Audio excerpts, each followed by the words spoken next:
енді бізге программалық жабдықтарға көшкен екен. Олай болса келесі сабақта Windows сервер операциялық жүйесін қарастырайық.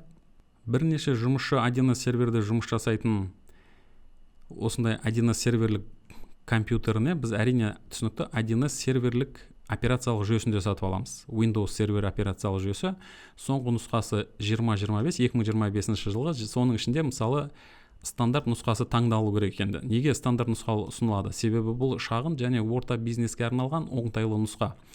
Ол келесі себептерге байланысты таңдалады. Бұл жерде біз бір сервер үшін лицензия жеткілікті, бір серверлік машина. Бізде Техноказ компаниясында 9 қолданушы болғандықтан бір физикалық сервер болады. Сондықтан Windows сервердің лицензиясы тамаша сәйкес келеді.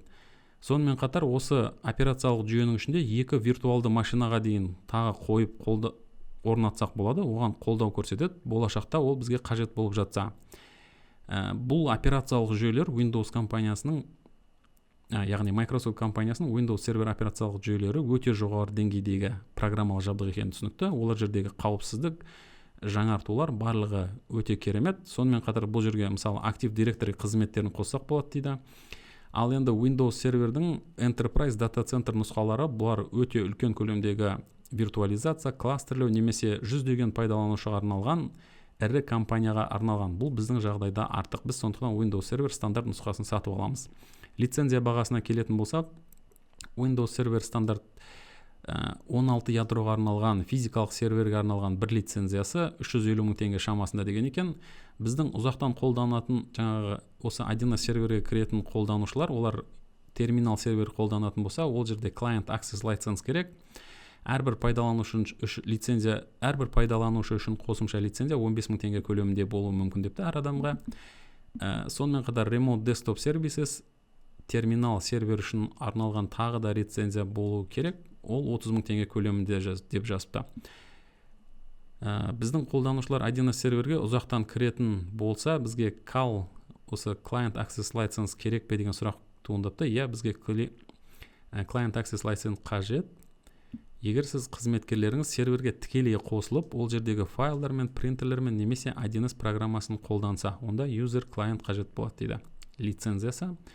Ал егер де терминал сервер Remote Desktop арқылы қашықтан қосуды жоспарласаңыз, онда қосымша RDS Client Access License сатып аламыз дейді. Көп жағдайда бұның екеуін де сатып алып жатпаймыз, бізге бір лицензия ғана жеткілікті болуы мүмкін. Мысалы, User Access лицензиясы. Сонымен қатар бізге 1С бухгалтерия серверлік программасы қажет болады. Оның орнату және лицензиялар тағы да мына жерге келтірілген екен. Бұл бағалар өте ChatGPT кішкене шығасып кеткенін мен мойындаймын. Мен оны туралап жатпадым. Сондықтан мына жерде прайс парақшасына келіп қарастырсаңыздар болады. Лицензиялау схемасы мысалы 6 қызметкер үшін деп жазған екен, есептеулер жасапты. 1С үшін SQL сервері қажет пе дейді. 1С қараңыз, біз енді Microsoft компаниясының Windows сервер 2025 программасын орнатамыз, 1С фирмасының 1С сервер программасын орнатамыз.